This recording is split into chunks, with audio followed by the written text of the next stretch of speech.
Hello, and welcome to the Logistics Management Podcast Series. My name's Jeff Berman. I'm Group News Editor for Logistics Management Magazine and also the Peerless Media Supply Chain Group. Today, it's a real pleasure to welcome back our very good friend, Mike Regan, to the podcast. Mike is really well known and active within the logistics industry. He is the co-founder and also Chief Relationship Officer for TranzAct Technologies. TranzAct Technologies, in case you're not familiar with them, is one of the largest privately held logistics information and freight audit and payment companies in the nation. But Mike wears a few different hats in addition to his role at TranzAct. He's active in several industry organizations, including the Council of Supply Chain Management Professionals, also known as CSCMP. He was a 2014 recipient of CSCMP's Distinguished Service Award. Additionally, he also serves as chairman of the YPO Manufacturing Excellence Network, which is comprised of 4,000 companies. Mike has also been a featured contributor and published several blogs and industry periodicals, including Logistics Management. Has also been quoted in publications such as the Wall Street Journal and many others. Mike, always a pleasure to have you back. Welcome back to the podcast.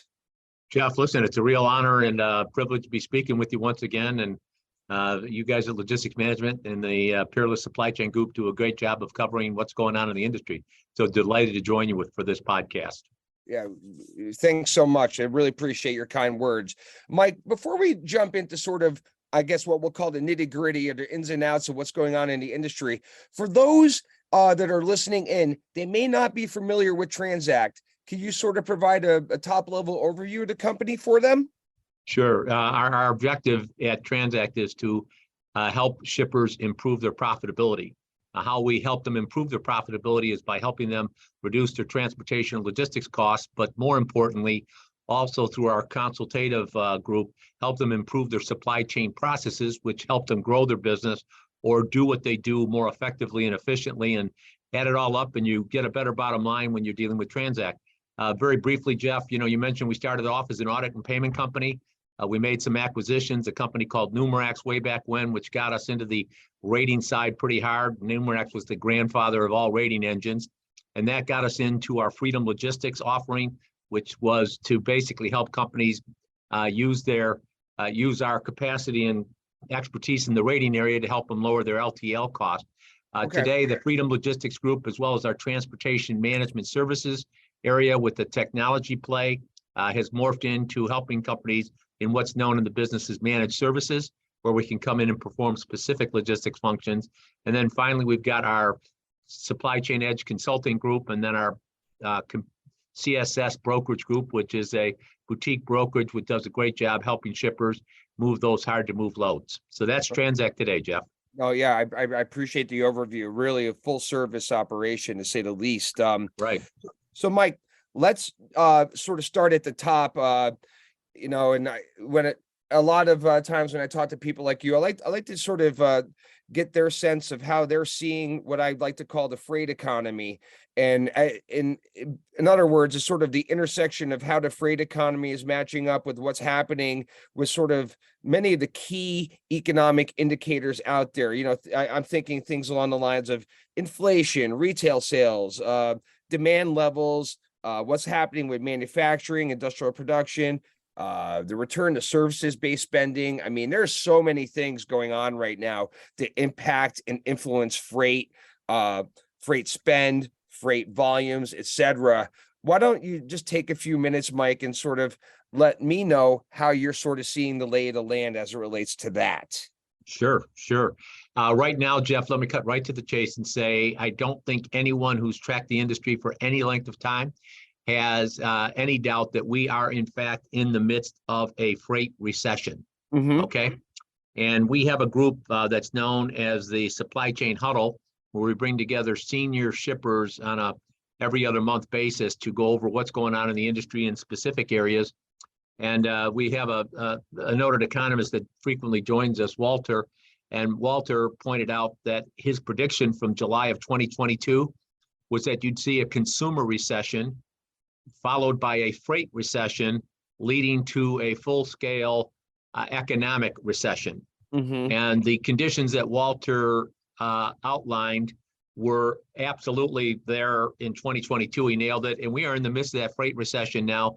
Does that lead to a economic recession? If anyone that, you know this, Jeff, we're very proud of this. Our website, TranzAct.com. I interview Gary Schilling, who's a noted economist, every 6 months. Just did one a couple of weeks ago. Walter, as I mentioned, he is a wonderful economist. And then Scott Group, I interviewed him. Some of your listeners may not know, but Scott is at Wolf Research and is generally regarded as one of the more, astute analysts, along with some of the others from Cowen and, Stiefel and those folks. But what we're seeing is the freight recession is where the excess capacity is getting sold off at a price which is significantly lower than what carriers were able to charge last year. So, hypothetically, not hypothetically rather, but, in the ocean market, 15 months ago, Jeff, if I went back to, January 2022 and that type of thing, you were moving ocean containers at 18 to 22, 23,000 in the Trans-Pacific lane. That was down from 25 to 30,000 in the summer of 2021. So shippers were saying, well, maybe they're coming down. No one ever foresaw that you would be moving ocean containers today at a rate of, $900 to $2,000 a container in the Trans-Pacific lane. No one, Jeff, look, you guys have done a wonderful job covering the industry, and you yourself are a very astute observer. No one could have seen the collapse in ocean rate coming. But then we also saw in the truckload market, especially the last 3 to 6 months, somewhere in the area of a 15 to 25% drop. You saw an inversion in the spot market. And by that, I mean, a year and a half ago, the spot market was running at 70 to 80 cents above the contract rates. Today, it's come back a little bit, but a couple of months ago, it was running at 60 to 70 cents below the contract rate. So you're looking at a $1.30 variance, $1.40 variance against, 2.25, 2.40 rate. And so you're seeing basically the full or the effect of a freight recession. And that leads to the question, how long will it continue and what does it mean for shippers? Right. And what it means for shippers is that, I've been to a bunch of conferences lately, and, basically some shippers have said this is an environment where we get to even the scorecard. The carriers took very aggressive rate increases in 2021, 2022, Jeff.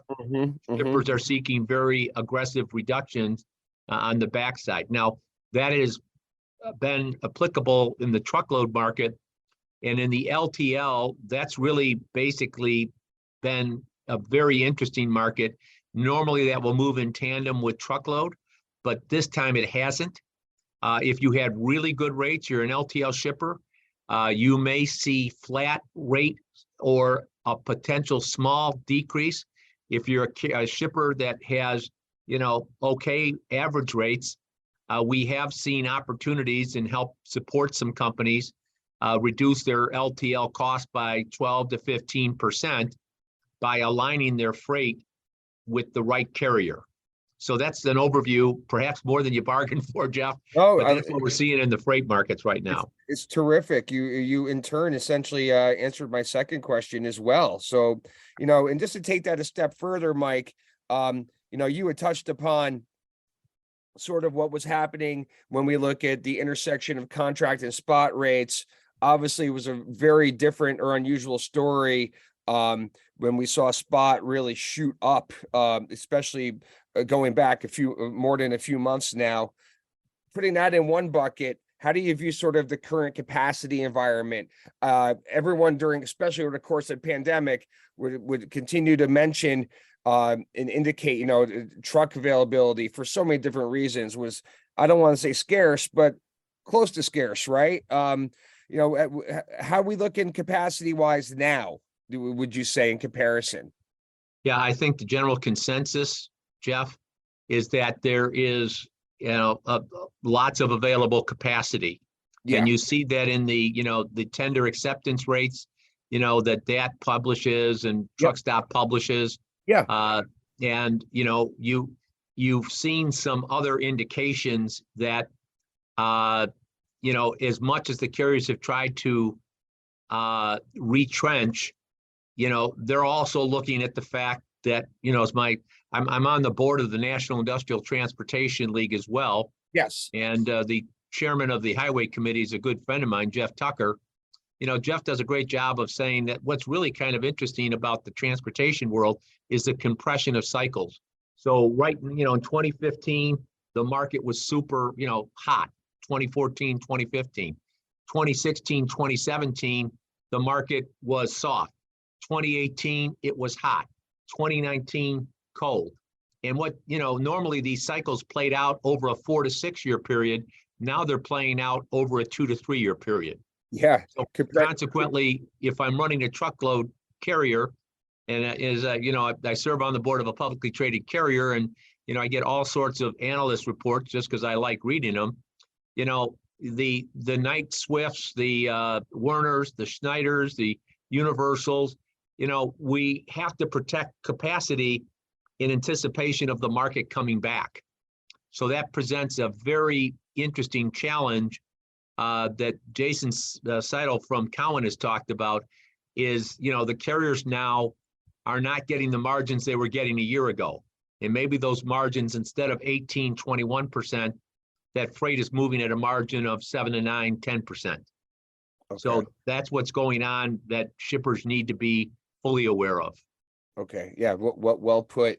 As we move on and get further away from sort of the, what I'll call the depths of the pandemic, Mike, definitely things are having a more normal feel or vibe to them.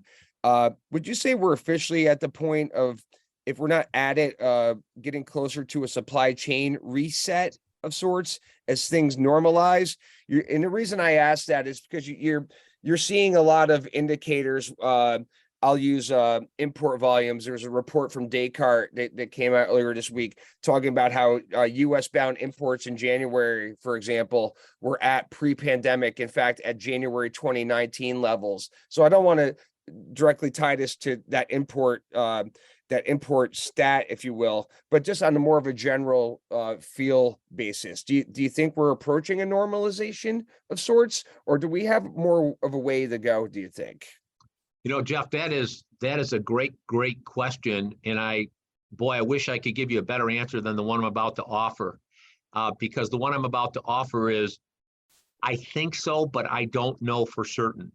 Right. And here's the problem, Jeff, that I would just encourage your listeners to think through. You've been a huge supporter of ours, and we put out our 2-minute warnings for the last 15 years. Yes. And one of the things that we encourage people to do is to really look not just at the transportation and logistics, but in that supply chain. So you're talking about a supply chain reset.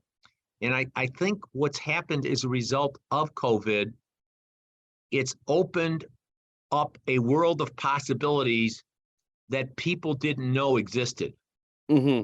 So I was on a panel discussion last week at a conference, and I said, I think we're in the midst of a supply chain renaissance, because there are opportunities to do things differently with your supply chain.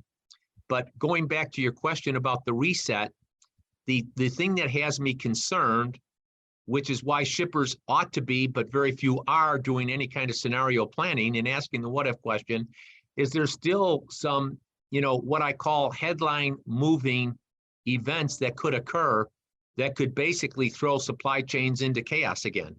Yes. And you take a look, we call them, I stopped saying black swans, because with everything that happened in 2021 and 2022, I said some black swans got loose, and they were very prolific in procreating, because there were black swans everywhere you turned. Yes. So, the one thing that we've been trying to offer to people is an assessment that says, if you're not taking a look at, the China factor, like right now, Jeff, I don't know, I personally, and I'd be curious if you have heard anyone who can definitively state what's really going on in China.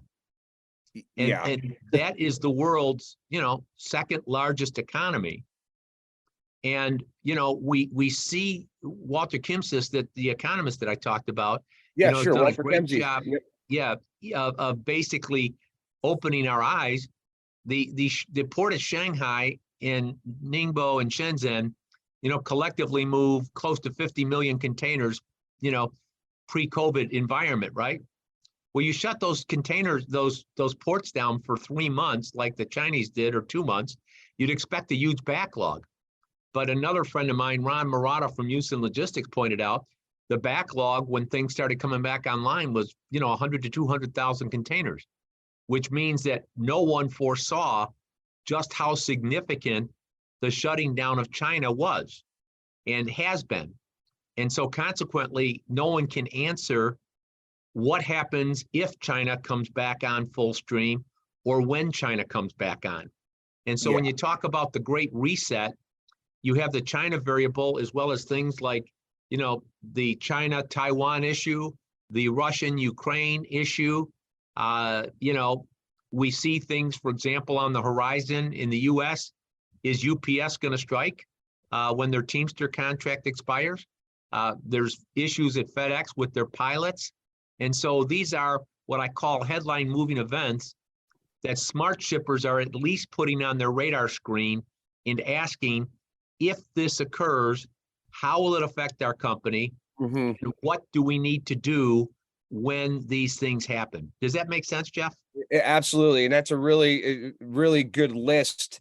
I don't know if I caught it or not, but there's also the West Coast labor talks, which remain unresolved at this point, to definitely keep an eye on. So no shortage of things to monitor, and each of which I should say could also have a say in the pace of any meaningful supply chain reset too. Right. So shifting gears, Mike, there's a lot going on. There's been a lot in the mainstream media, especially of late too, as it relates to the whole inventory management discussion. Right.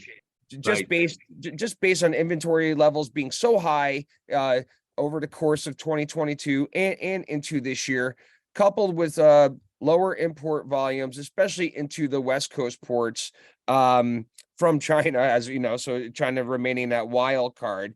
But long story short, what are you telling your customers, or what are you hearing from industry friends about the sort of the steps shippers need to be taking or are taking as it relates to getting a handle on inventory management? Because we all know that spigot is gonna be flowing more fully at some point than it is at the moment. Yeah, 3 key resources, Jeff. Another great question. I've mentioned Walter a couple times on our supply chain huddle, the last supply chain huddle. He said, if you're an ocean, if you've got containers coming in and you are not looking at what he called a 4-corner strategy, you are literally missing the boat. And what he was saying specifically is, because of the way the U.S. is set up, it flows west to east, right? Yeah. Because the railroads at the ports. Well, Long Beach and LA, the number varies a little bit, but generally speaking, what we cover at the Knit League and also with CSCMP and some of the industry associations, prior to all this thing blowing up, you had about 42 to 43% of your containers coming through 2 ports. Well, now you see basically a diversion of freight, you could say triggered by the West Coast talks, although, I think shippers could be reasonably optimistic that a settlement will soon be coming there, at least we hope. But even if the Teamsters or the ILWU West Coast port stuff resolves itself, a lot of companies are now taking a look at the flow of ocean containers, bringing them in where it's closer to their customer. Mm-hmm. So I don't have the inland, transportation issues. So that's point number one. The second thing that I would encourage people to do, and I don't want to, have a shameless plug here, but Scott Group from Wolf Research, you go to TranzAct.com, he did a phenomenal job of explaining how the bullwhip effect, and that's, what the bullwhip effect is. Yep. I'm selling some stuff, I panic, believing I'm not going to have enough of it, and then I overbuy and I'm sitting with excess inventory. And so, the example of that is dog cages. During COVID, the number of dogs owned shot up and a lot of people had to buy cages. So a lot of the manufacturers ordered in a lot more cages. Well, now, my dog only has one cage. She hasn't requested a second one. Yeah. So, it's called the destocking issue. So we are going through a destocking thing, effect right now that is basically creating excess demand that we just talked about, Jeff. And then the third point that I think is really, really important is with interest rates continuing to go up, we think, based on what Gary Schilling told us in that interview, and that's over at TranzAct.com. And Jerome Powell what did he say this week? That it may be faster and higher. So you now have an inventory carrying cost issue that you didn't have perhaps 2-3 years ago. Mm-hmm. So it now has put the spotlight maybe perhaps away from supply chain issues squarely on inventory management issues. And so I think this is something, Jeff, you have astutely pointed out, is going to be something that a lot of supply chain professionals are going to be spending a considerable amount of time with other departments within their organization. In YPO, the network that I chaired, the Manufacturing Excellence Network, we have 4,000 plus members around the world. And I will tell you, a lot of these members are now taking a look at their sales forecasting processes and asking, how good, how reliable is that forecasting process in terms of matching up our inventory with anticipated demand? Great question. Thanks for asking that. No, thanks for the feedback. Just a couple more quick ones, Mike. Yeah. Before we wrap up here. I had jotted down, I realized right now it's a little bit thin, just market outlook for 2023. So why don't we just take a few steps back to the first of the year, if you will, and heading into this year, Mike, given all we've been through, especially the last 3 years, what were sort of your expectations for 2023? I know there were a couple weeks shy of the end of Q1, so it just shows how time really does fly, but given what we've seen on a year-to-date basis, if you will, compared to your expectations heading into the year, how do you sort of reconcile or match up what's happening versus perhaps what you thought might happen? Jeff, boy, I keep telling you, the reason I love doing these things with you is you ask great questions. You're giving me a chance to be very humble. Well, I'm sitting down, so lay it on me. Well, no, here's what we predicted. We predicted that rates would have to, continue to at least stay at their current levels, because here's something coming out of 2021, 2022. I interviewed Shelley Simpson, is the CEO, the president of JB Hunt, a good friend of mine. I talked to the LTL carriers. I have several of them that are friends of mine that are CEOs of LTL carriers. Dave Yeager, now he's stepped down as a CEO, but his son Phil's doing a great job at Hub Group. Here's the thing, that these carriers all have a cost structure, a higher cost structure. These higher costs are now embedded in their system. They're paying their drivers more. They're paying more for insurance. They're paying more for equipment. So at the beginning of the year, I was saying, well, the market's not real robust, so they're not going to continue to get, like Jason said, the 20% margins, the 8-9% margins they may have to live with. But what has happened is the freight recession, it's turning out to be more significant than what I saw at the beginning of the year. Yeah. Okay. And so that leads to the following predictions. And I just, in this week, 2-minute warning, I'll be putting it out. And that is, based on everything that we have been tracking, ocean rates are going to stay soft at least through the second quarter, end of June, likely into the third quarter. And the fourth quarter is a crapshoot based on, whether inventories, a year and a half, 2 years ago, you had the crisis of not having enough inventory. Today, we have too much inventory, and it's also a mix issue, what's known as a mix issue. I have too much of the stuff I don't need and not enough stuff of the, not enough inventory of the stuff that's actually moving. Yep. So ocean rates, we think will come back. And, we see additional ocean capacity coming online.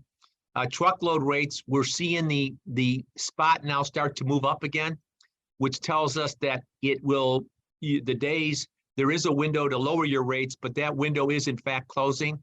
And we would expect that come the third quarter, there will be at least a more, a better climate for carriers. They won't continue to be getting clobbered on their contracts with the shippers. In the LTL, we see that running, pretty consistent with, it's really these LTL carriers, our friend from Pitt, Ohio, that Jeff Musing. Yep. He was at one of our supply chain huddles. He did a great job of explaining the cost structure for carriers. So, and they are disciplined. And so we see LTL rates, basically a mixed bag. Some could go up, some could go down. And then the parcel, tell me, I was talking with the super large shipper at a conference, and he said, UPS isn't going to have a strike. And I said, really? And he said, I've talked to the experts. And I said, really? Who are they? He said, some of the executives at UPS. And I said, well, UPS is a great company. We love UPS. We love FedEx. But, if you take a look, you've covered, your magazine, Logistics Management, and you personally, the Teamsters basically are sending out signs that they expect this to be a contentious negotiations. And, one of the things that we covered in a 2-minute warning, it's not just the pay increase from the 2018 contract, because they think they got taken advantage of. And, Hoffa basically imposed that on them. But they're also looking for things like air-conditioned trucks. Mm-hmm. And there's approximately 500,000 UPS trucks. And so we're dealing with quality of life issues that go beyond the compensatory issues that are typical of union negotiations. So I don't know if that answers everything there for you, Jeff. But it definitely covers the basis. I appreciate it. And just one more, Mike, before we wrap up, and this is sort of a tried and true topic for you, and you've actually written about it for us at Logistics Management in your guest blog spot. We've really seen this evolution, maybe that's not the right word, this transition where supply chain has really fully gotten a seat at the table, the C-level suite table. It's no longer this sort of line item or this thing that just, you don't hear about unless things go really, really poorly, which is, so we started to hear more about it, obviously, during the pandemic. But that was just kind of to raise my point is, how do you feel that the supply chain has evolved in terms of its stature, its position, its prominence within company boardrooms, within key discussions, within planning, etc.? That's a lot there. I know there's a question in there somewhere, Mike. But I'm just kind of looking to see what you think about sort of the rise of supply chain within C-level suites and circles, if you will. Well, Jeff, I love blogging, writing a blog for Logistics Management. You guys, and I'm really honored that I get to do that. I would encourage people to read some of the blogs that I've posted under what we have called, you kind of prompted me to do this, the Note to CEO series. Yes. And let me just give you 3 very brief stories, because I know we have to wrap up. But I was talking to a YPOer, and he said, Mike, let me explain my world to you now. He said, prior to COVID and really into 2020, I was spending about 3 to 5% of my time on supply chain issues. Today, I'm spending 70 to 75% of my time on supply chain issues. Yeah. And so, I would say that's something that you need to take note of. The second thing I would direct you to take a look at is when you see companies like Whirlpool taking $100+ million hit, I think, for supply chain related issues. You see Target last July taking, $1 billion hit for supply chain issues. I will simply mention that you have to realize that if you're in the transportation and logistics area or the supply chain area, you can see it as an incredible opportunity, or you can be scared to death. Sure. Because I will tell you, I talk to a lot of CEOs and presidents and C-level executives, and they now know that this disciplined supply chain, you can't take it for granted, which means if you're a logistics and transportation and supply chain professional, you can't hide. And the third thing, Jeff, I would just direct you to, we are hosting a webcast. You know, we do these webcasts, and you guys have always been great supporters. We're doing it with Knit League and CSCMP. And by the time people hear this podcast, it's going on tomorrow. Okay. And it'll be available at TranzAct.com. And it's called What I Wish I Knew When My Board Calls. And that's not the parole board. But to give you an idea, Jeff, when we did the other first part, which was what I wish my C-level executives knew about truckload and LTL pricing, we had almost 700 people sign up for that webcast. And this one is got over, we're right around 500 have signed up. And I will simply tell the people that hopefully, Jeff, that listen to this podcast, it'll be up at TranzAct.com. I was on a call 2 days ago, and I will simply say why, and this is what you and I talk about all the time, and you've been gracious enough to let me blog. One of my friends is one of the top executives in the country for outplacement consulting and recruiting. Okay. When you get whacked, a lot of people, senior level, call John. And he mentioned something to me a couple of years ago, that the single biggest career threat for most senior level executives isn't lack of technical skills. It's an inability to effectively communicate with those people above them. So my challenge for everyone listening to this podcast is listen to what we're going to be talking about on our webcast and think about how you communicate these supply chain issues, because one of the people, Kevin Smith, who's a friend and a retired senior VP from CVS, said, Mike, the reality of it is when the board calls, you had better have done a lot of work before then, over the past year, 2, 3 years, establishing your reputation and establishing your, track record for reliability. And if you haven't done that, that's not good for you. And if you have done that, that's why the supply chain renaissance theme, Jeff, that we're hitting here is incredibly useful and important. And I'll write a blog about it for logistics management, and hopefully you'll publish it, because you guys do a great job. So hopefully that helps. No, that'd be great. I appreciate that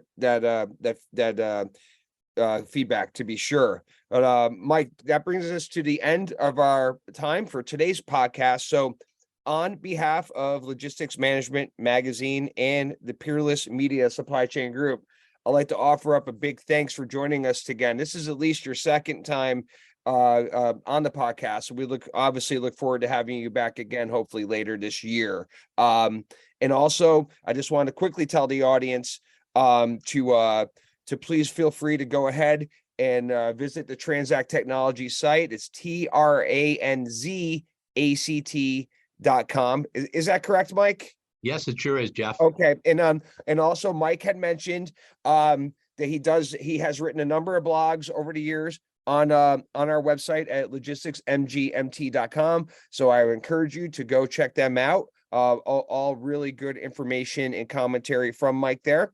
And also just our little LM plug here.